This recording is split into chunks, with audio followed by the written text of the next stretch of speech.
The call came on a Tuesday morning while I was sitting on my sister's porch in Savannah, drinking coffee and watching the sun come up over the marsh. My phone buzzed on the wicker table beside me, and when I saw my son's name on the screen, I felt something shift in my chest. Not panic, more like recognition, like a man who has been watching storm clouds build on the horizon for 2 years and finally hears the first rumble of thunder. I picked up on the second ring. "Dad!" My son's voice was tight, clipped. I could hear him breathing fast. "She's at the house. The old house. I don't know how she found out about it, but she's there with some man I've never seen before, and she's taking photographs of everything. She walked the whole perimeter. Dad, she had a notepad." I set my coffee cup down slowly. "Which house?" I asked, though I already knew. "Grandma's house. Your mother's house on Birchwood Lane." I looked out at the marsh for a moment. A great blue heron was standing perfectly still at the water's edge, waiting. "All right, son," I said. "Let her take her photographs. Dad, David, listen to me. Let her take all the photographs she wants." There was a long pause. I could hear him exhale. "You knew this was coming," he said. It wasn't really a question. "I've been waiting for it," I told him. "Now go to work. I'll be home Thursday. Don't say a word to her about this call." I hung up and sat for a while longer, watching that heron.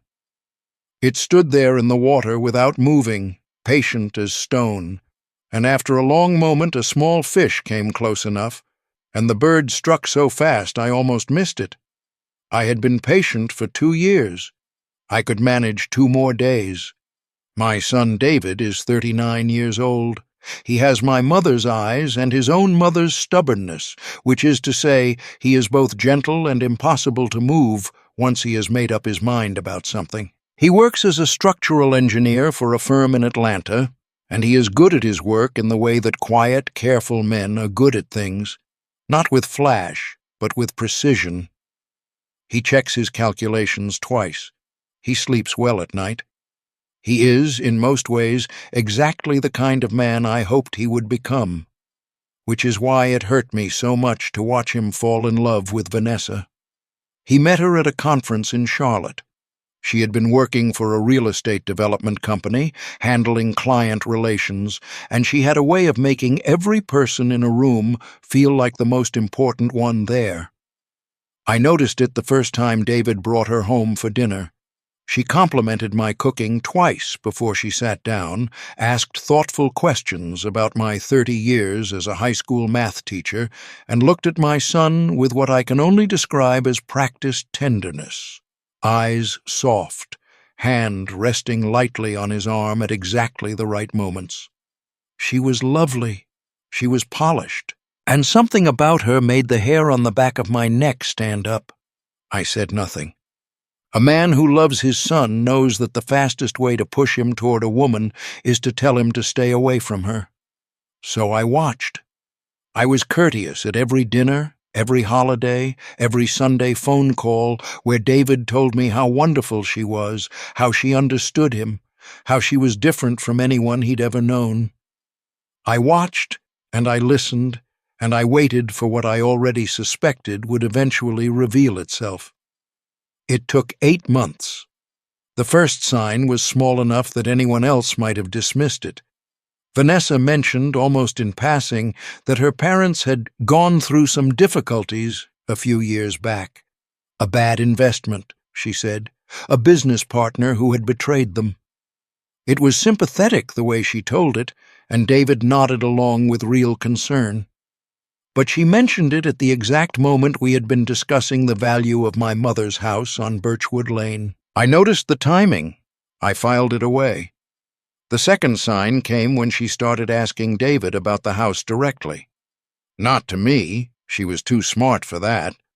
But I heard the conversations secondhand, the questions filtered through my son's retelling. How long had the house been in the family? Was it on the market? What did he think it was worth? Had his father ever thought about downsizing? The third sign was when she called me herself, alone, on a Sunday afternoon. David was at a golf outing with colleagues. She said she was just checking in. We talked pleasantly for nearly 20 minutes, and somewhere in the middle of it, she asked me, very gently, very warmly, whether I had given any thought to estate planning. I said that I had taken care of everything years ago and that she didn't need to worry. She laughed and said she wasn't worried, she just cared about David's future.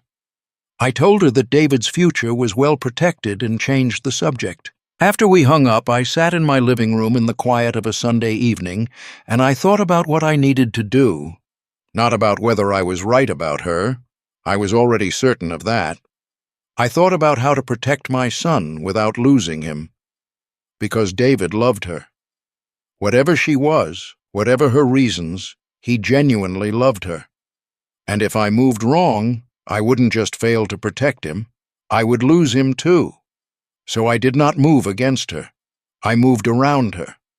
3 days before David and Vanessa's wedding, I sat down with my attorney, a woman named Patricia, who had handled my affairs for 15 years and who does not waste words on things that don't need to be said. I told her what I wanted. She asked a few questions. She made a few notes. And then she looked at me over her reading glasses and said, "Robert, you've thought this through." "I've had time," I said. "It's solid," she told me. "It'll hold."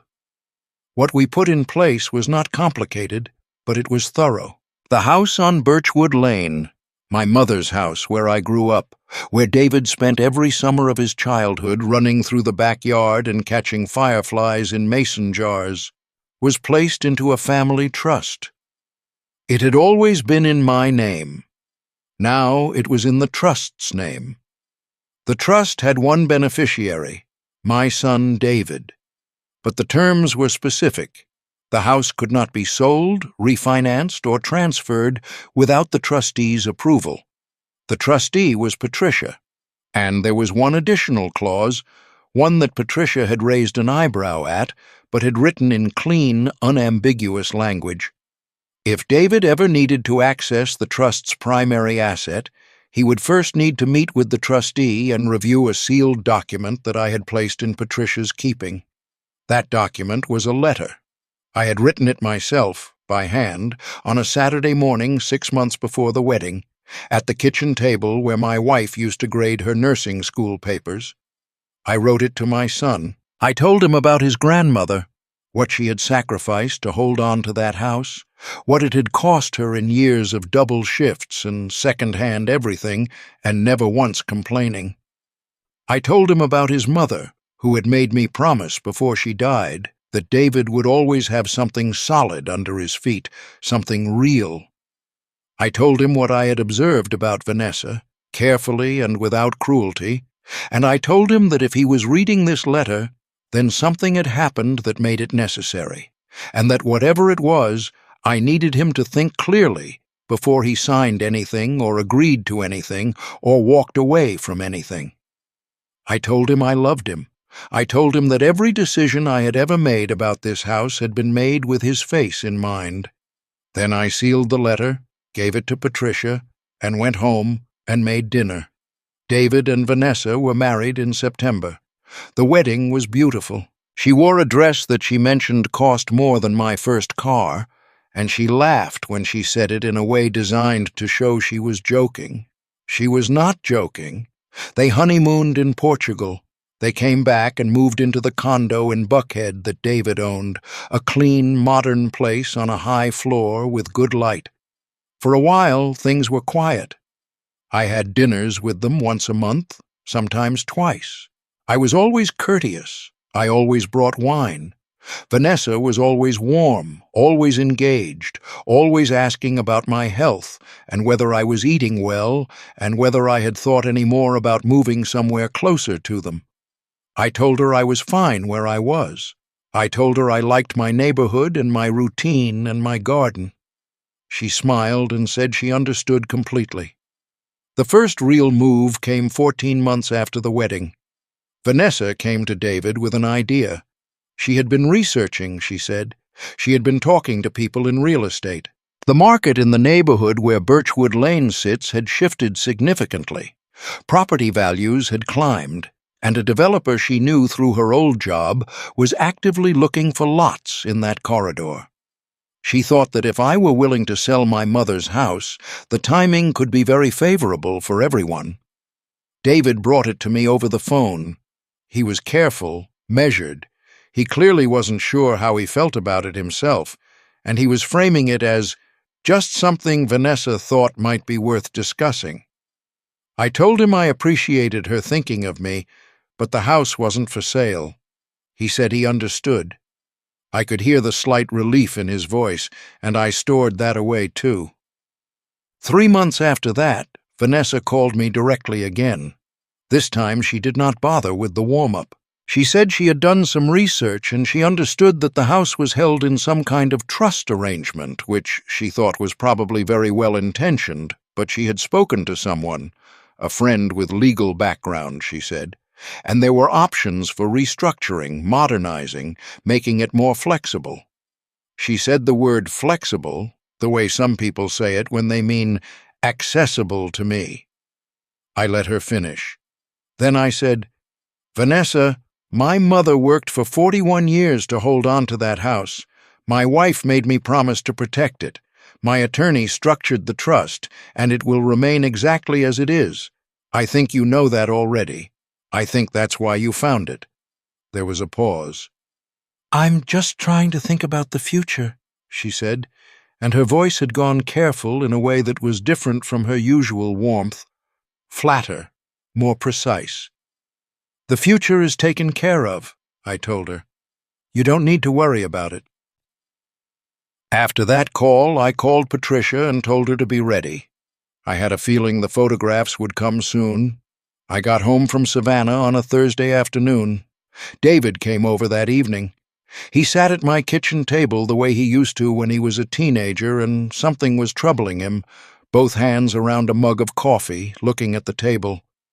"She asked me last night who the trustee was," he said.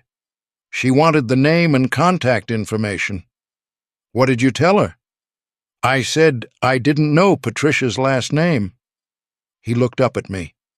"I don't know why I said that. I do know it." "You said it because some part of you understands what's happening," I told him. He was quiet for a long moment. "Is she after the house?" he asked. He said it the way a person asks a question they've been avoiding for a long time, slowly, like they're testing whether the ground will hold.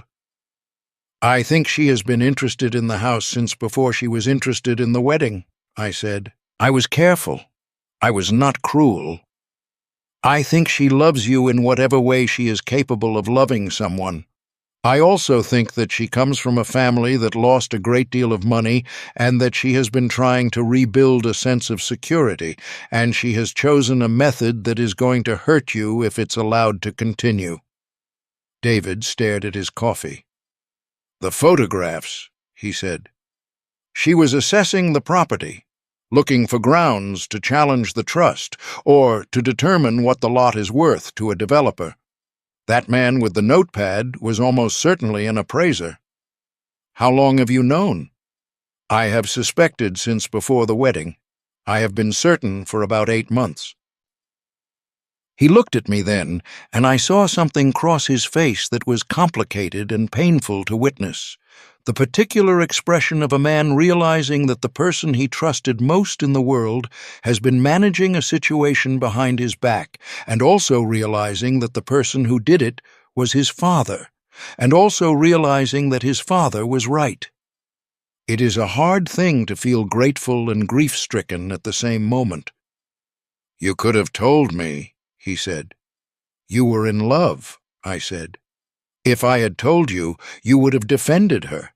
You might have been angry enough at me to cut off contact, and then there would have been no one watching the gate." He was quiet again. "So what happens now?" he said. "That depends on what you want to happen," I told him. "The house is protected. It cannot be touched.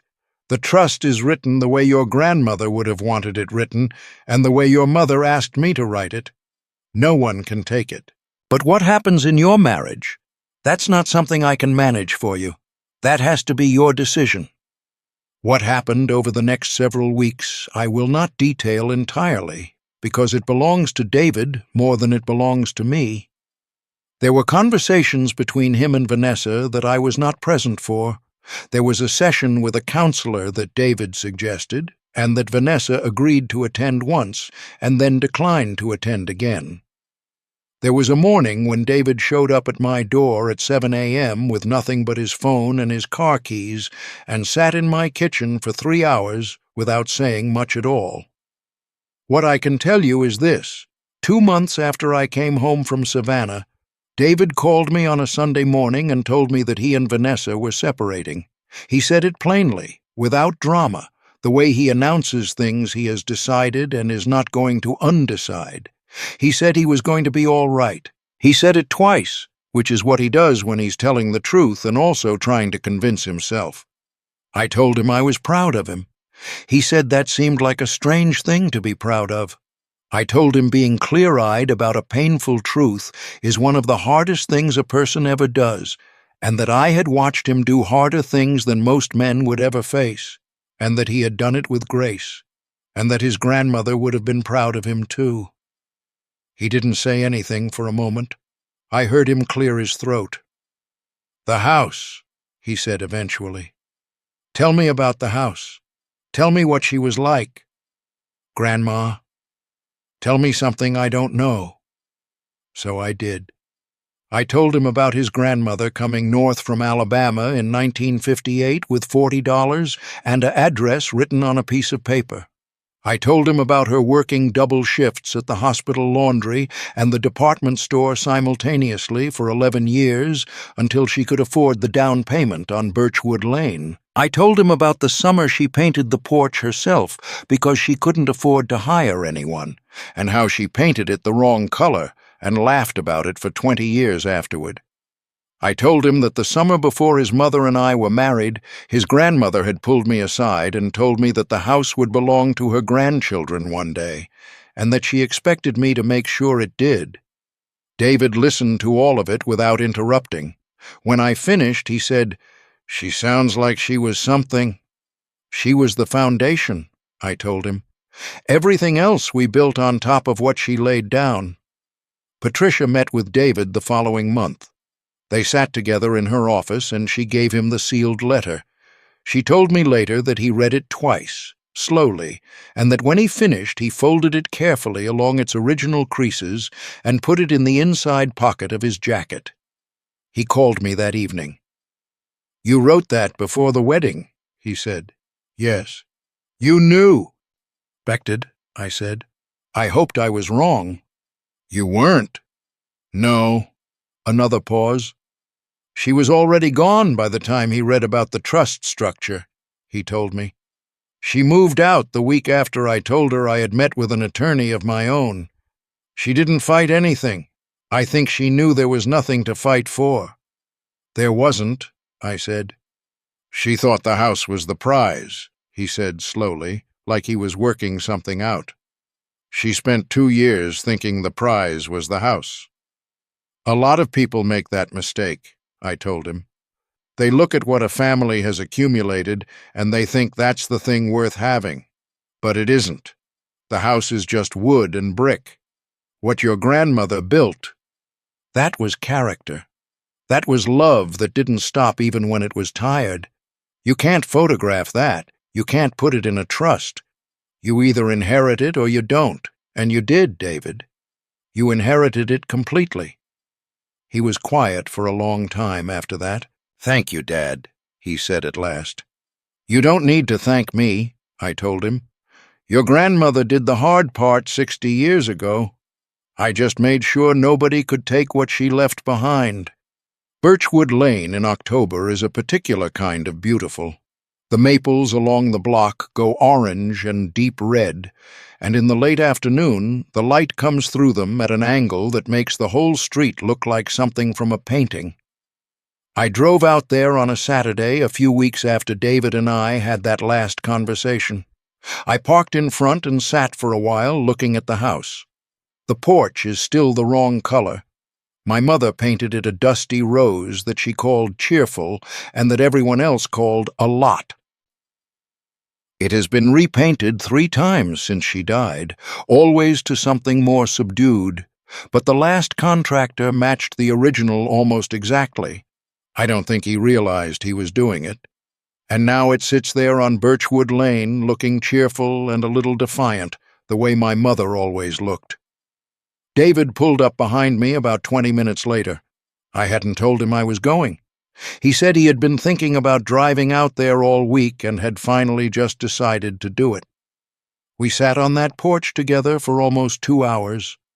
We didn't talk about Vanessa.